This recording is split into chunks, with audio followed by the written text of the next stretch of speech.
Hello, everybody. Hey, it's Rana Uha with the Art Boss Formula. Big decisions are scary.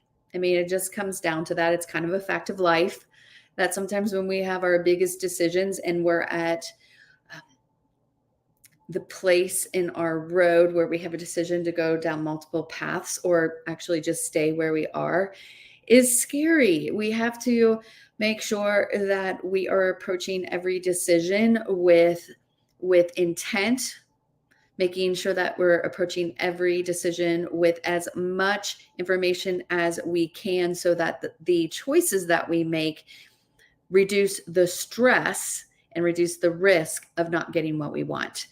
Today, I'm going to be just sharing a little bit about my story. I often have other artists kind of say and ask questions like, tell me about your art journey. Tell me about why you left the corporate world. Tell me about how you got into art licensing. Tell me about why you're an art business consultant. You have all this amazing artwork. What makes you stop what you're doing and help other artists and really actually build competition in your space? And I know that it's an unexplainable thing. I recognize that also as a creative and as an art business consultant, that it might not make sense. And I'm totally okay with having this unexplainable need to not only create artwork, but to also help other artists have the path that they need so that they can sell artwork online and really have that simplest path to making money. So, a lot of people are like, tell us why, tell us how, like you got where you are. And so I'm going to spend a little bit of time today and we're going to talk about it and frame it in the big decision making framework. We're going to talk about how when we are looking at our life, we're looking at what we're passionate about, we're looking at our businesses, big decisions are scary. And when we approach big decisions instead of with only fear based decisions, that when we allow for fear to actually lock down our progress, we're actually not serving ourselves. We're actually allowing for things outside of our control to actually lock down and keep us from getting what we want. I totally understand what it's like to have to make big decisions in my personal life as well as my passion for my art, passion for my clients. And I kind of want to share just a little bit of how when I shifted from using fear to lock things down and make things safer to actually looking at fear as a flag that tells me you're onto something important here. Instead of having my fear in making big decisions stop me from getting what I want, I instead have reshifted and looked at fear as that big indicator that what I'm looking at and what I'm considering doing may be exactly what I need. And I might be misreading the fear and anxiety about what I'm about to do. So I have to stop and take some time to evaluate what I'm doing. So I just want to share a couple stories of like things that have happened in my life, how I got to the place where I recognized that sometimes the fear we experience when we're making big decisions isn't telling us to stop and shut things down. It's actually the ability to reconfirm that we are on the right path. So, want to just share a little bit about how I got to where I am. I do have information inside of my business about kind of like my unexplainable need.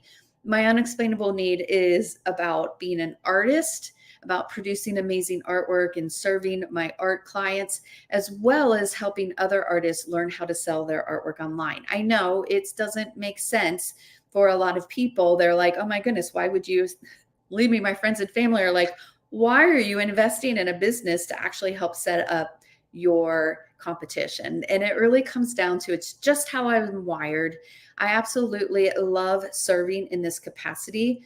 I know that all the experience in my life has set me up to be exactly here.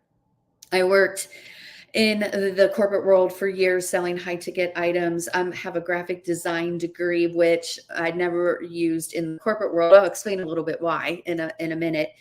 I also have worked in all of the different types of art income streams. I have art licensing clients. I would have artwork in Hobby Lobby, TJ Maxx, and such. I work with galleries. My artwork has been sold internationally. I have written grants. I've written grants with the National Endowment for the Art Fund, so many that I actually then evaluated grants for the Mid-America or Midwest America Art Alliance, who was funded through the National Endowment of the Art Funds. I've been published in newspapers. I've been published in large companies like Dick Blick and Jerry's Artorama. I've been brand ambassadors. Like I've done it all, and I've done a really amazing job in all of those income streams. But it wasn't until I leaned into the online market and I started taking back all of the control, everything from creating the artwork to marketing and selling the artwork, that my profit margins exploded in a great way, in a way that instead of doing all this work for other people, I was creating an income stream that allowed for me to sell tens of thousands of dollars of artwork in just one weekend.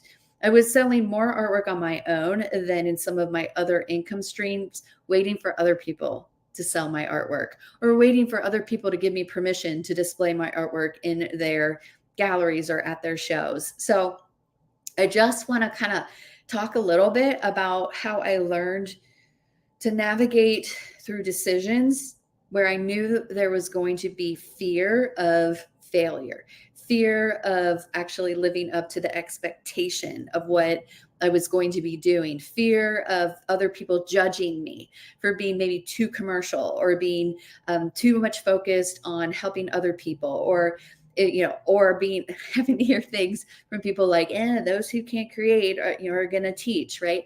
And those things that if I would have let all those people and let all those fear-based anxiety ideas stop me from doing what I wanted, I would still be trying to find more and more people to sell my artwork for me, having to struggle with convincing people and asking people to let me sell their artwork in their stores instead of just selling it on my own. So I'm going to walk through just a couple things in life, because I know that when we're looking at selling our artwork online, we have a lot of decisions to make, and we have a lot of work-life balance concerns and things that can shut down getting what we want. So I just want to share some stories, because here's what I've learned. Here's what I've learned over the years. Sometimes the biggest fear-based decisions, when I have been at risk for not moving forward because of the fear of maybe failure or being judged, are actually when I moved forward and engaged in whatever it was, it actually had huge, I'm talking profound impact, not only on my business, but on who I am today. So there's 3 events that I'm going to share with you. I don't share these all the time. This is a lot of personal growth and business growth I'm going to share with you. And I'm doing this because I absolutely understand what it's like to have to make a business decision that's scary.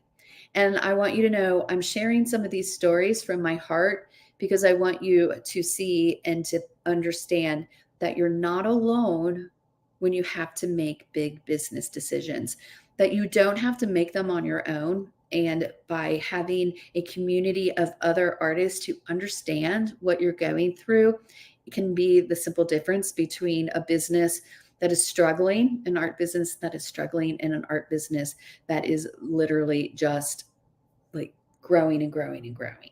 Okay. So the first event that that I can literally go, fear flag comes up, right? The fear flag comes up and I go, oh, no. I don't want to do this. I don't want to do this. I don't want to do this. And it's happened several times in my adult life, and it's called the moving decision. My husband will typically come home from work. Sometimes it's mandated by the company, so you don't have a choice. You just have to move. Other times it's an opportunity to move into a new city. And sometimes it's just a choice. You might outgrow your house, or you might, like, we're starting to downsize again. And so when I hear the, hey, Ren, let's move, like from my husband, right away, the fear flag comes up, right? And I'm like, no. I don't want to move. You know that recently if you've been following me for a while, back in April, we moved about 1,000 miles across the country. We moved from Fayetteville, Arkansas, a really tiny college town sitting in the top portion of Arkansas, really funded by the Walmart Corporation. And my husband had worked for Walmart in many different capacities. And it was just time to move to a new place. We moved, we chose to move to Washington, D.C. And of course, there were definitely the fear flags that went up. But here's the reason I didn't let the fear of moving and knowing that there was a lot of new work coming my way, having to move a whole house, having to move into a new city, having to create a new friend network. Why, like, it definitely the fear flag went up. But the reason I was able to do the move with confidence was because of all of the previous moves that we had done. And I don't think it ever gets easier when you recognize it's we're going to have to uproot and move a house or move a business or move a family across the country. So I think that no matter what circumstances, you know that there's just work there. But when I look over history through all of the moves that we've made over the last 15, 20, 20 years, I look at all of the friends that I've met over those moves, all the people that if I hadn't lived in certain cities, I wouldn't have some of the best friends that I have in my entire life. I'm also going to tell you that the move, when we moved from Cincinnati, Ohio to Fayetteville, Arkansas, believe me, I didn't want to make that move. I was like, absolutely not. I'm not moving to Arkansas. But when we moved there, I'm going to tell you, my life changed in such a positive way. It was actually the first time that I re-entered into the art industry. I had to walk away from a corporate job because we were moving to a new state, and I decided to start selling my artwork. Okay, so super huge, scary red flags that actually changed the trajectory of my entire life and have allowed for me to actually claim wins that I would have never had. So, number one, that was one of the flags, right? The best news here is now that we can sell our artwork in the online market, we can literally work from anywhere in the world. We can still be selling artwork while we're on vacation. We can have multiple places that we visit during a year.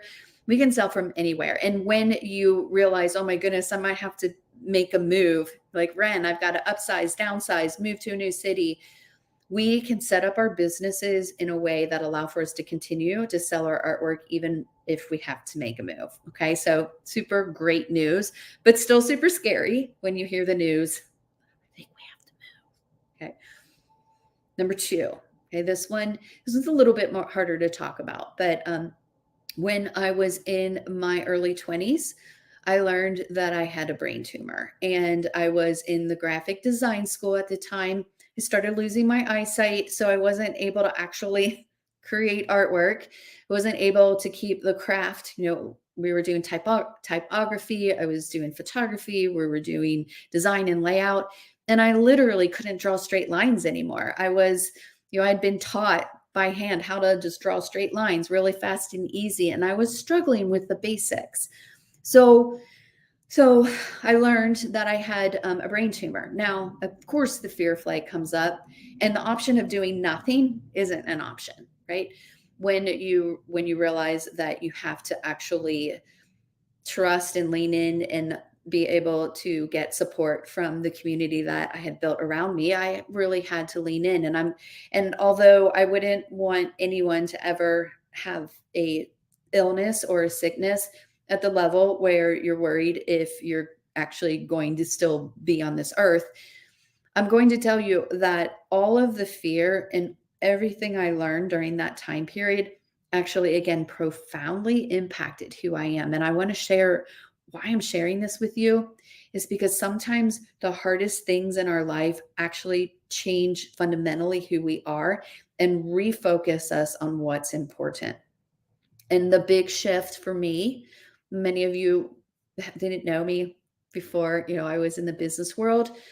Super shy, like so shy that my mom would literally have to drag me into a grocery store because I didn't want to see anybody. I didn't want to have to talk to anybody. I mean, I in high school literally couldn't get up in front of a group of people and speak to a group. I just was literally so shy. It was painfully shy. And when I had to refocus and I had to look at my life and what I wanted from my life, I realized that the path of least resistance, because as someone who's really shy and introverted, the thing you can tend to do is just go along with the path of least resistance. You don't want anyone to notice you. You don't want anyone to like point out that you're doing something wrong. So you end up moving in a way through your life where you're just doing what you believe will make the most people happy. And when and then you find yourself in a place where you're like, the path of least resistance actually is not always the path to getting what you want. Okay, so that was my big learning.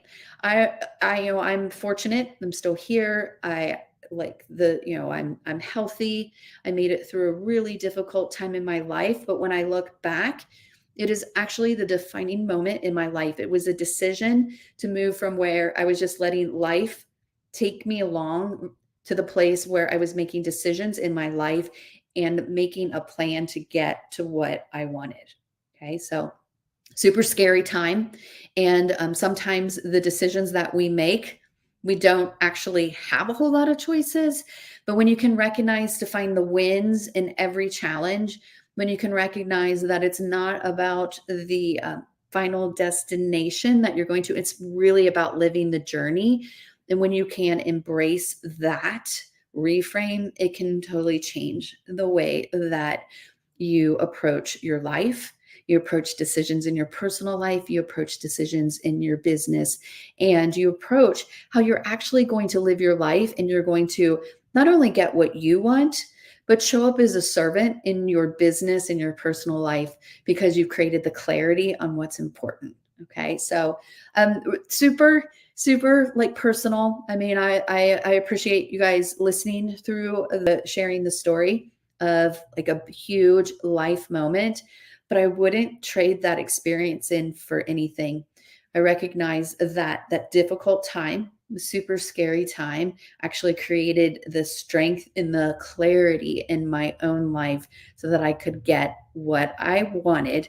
And I'm going to say this for the people who believe in spiritual highness and believe in a higher power. Okay, it changed the way I thought, and it put me on this earth to do what I was placed on this earth to do. Okay, so as we kind of talk through that, I just want you to know that I understand what that feels like, and I understand when you're going through difficult times. Okay, and I'm here when you need help to make sure that your business and your personal and everything is aligning. Okay, so number 3. Okay, this one's a little bit lighter.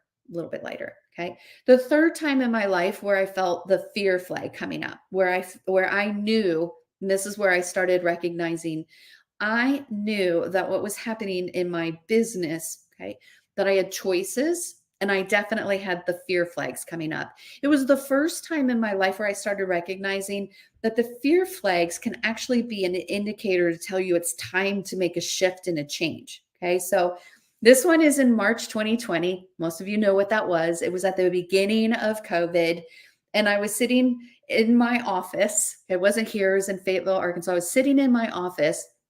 And at the time, I had 3 art licensing clients. I had artwork in several galleries across the country. I had lined up probably 3 shows in across the country that I was doing art shows, like art fairs. And I was lined up for the year. I'm like, it's March 2020. This is going to be a fabulous year. I have everything in order. All of my income streams are hopping along, and everything's going great until March 2020. And in 1 week, okay, pretty much one day, I got a call from every single art licensing agent saying, stop sending files, stop creating artwork. I have no idea when I'm going to get back into the buildings to see Hobby Lobby, to see Home Goods, to see Pier 1 at the time. All of those companies are like, we just stop sending artwork. We don't know when we're going to be able to talk to buyers again. I was like, okay. Then I opened my email, and one by one, every single show that I had gotten entrance into, they're like, due to the uncertainty of the times, we're canceling our shows. Remember, it's March and they're canceling shows in November and October and in the summertime. And I'm going, wait, what? And then the calls came from the galleries. They're like, we need your FedEx number. We're shipping back all your artwork. If it was a gallery that was close enough for me to drive to, they're like, get over here, bring a mask, bring gloves. You need to pick up your artwork. So within a matter of about a week, all of my income streams just totally dried up. Now, fear factor, everything's scary. Most artists, what they said was, we're just going to wait it out. I'm just not going to sell artwork for however long. Okay. So it was one option, was just to close everything down and be like, there's nothing else. I looked at what I was doing, and I recognized really quickly that there was only one place that I still had availability to try to sell my artwork, and it was in the online market. Okay. I also kind of want to rewind. We're going to rewind. The online market that we have today did not exist 4 years ago. March 2020, that's 3 years ago. March 2020, before that, people didn't pull out their credit cards to buy from small businesses online. It just didn't happen. I know that COVID actually leapfrogged the online market about 5 or 6 years ahead. But back in 2020, people were like, they would buy from Amazon, they would buy from Walmart.com, they would buy from like Fine Art America or Redbubble, right? They would buy from companies that were big corporate entities, but they didn't buy from the little guy. They didn't buy from the little guy. And so I was like looking at this going, what the heck? People don't buy from individual artists. They want you to be aligned with Fine Art America. They want you to be aligned with large corporations. But what I saw there is those large corporations were taking 80 to 90% of my profit, which left me with pennies or maybe dollars. It wasn't a sustainable approach to selling my artwork online. So I looked for a coach. I looked for an online expert who knew how to leverage the power of the online market. And I had to pull out my credit card and invest in consulting and training. And I'm going to tell you, it was super, super scary. You want to talk about a fear flag coming up. Want to talk about a physical reaction when the coach shared with me what it was going to cost for me to learn how to sell my artwork online. It was the first time that I had spent more than $10,000 learning a skill set. Okay. Yes, I went to college and spent tons of money back in the 80s. Back in the 80s, I'm going to tell you, a year of college wasn't as much as what I was being asked to invest in. And it was scary. But here's what I'm going to tell you. Okay. What I learned in 2 months working with an expert allowed for me to close $20,000 in art sales in a matter of 3 months. Okay. It gave me the ability to create a formula for selling our artwork online.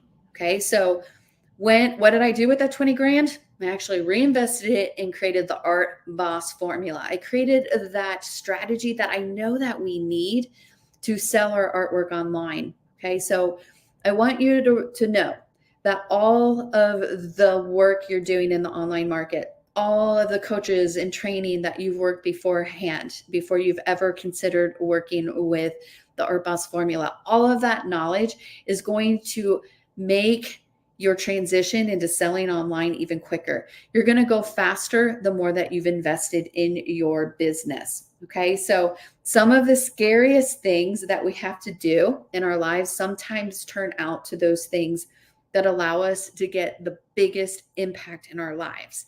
Have you ever resisted change, and then after you did whatever was scary, you're like, well, that wasn't so bad. I wish I would have done it earlier. I know what that feels like. Okay. I wish I would have jumped into the online market years before COVID and done it in a way that I would have kept my profit in my sales. So what I want to share with you guys is that when you're standing at the precipice, you're at the precipice, you're looking over a big business decision and it's super scary.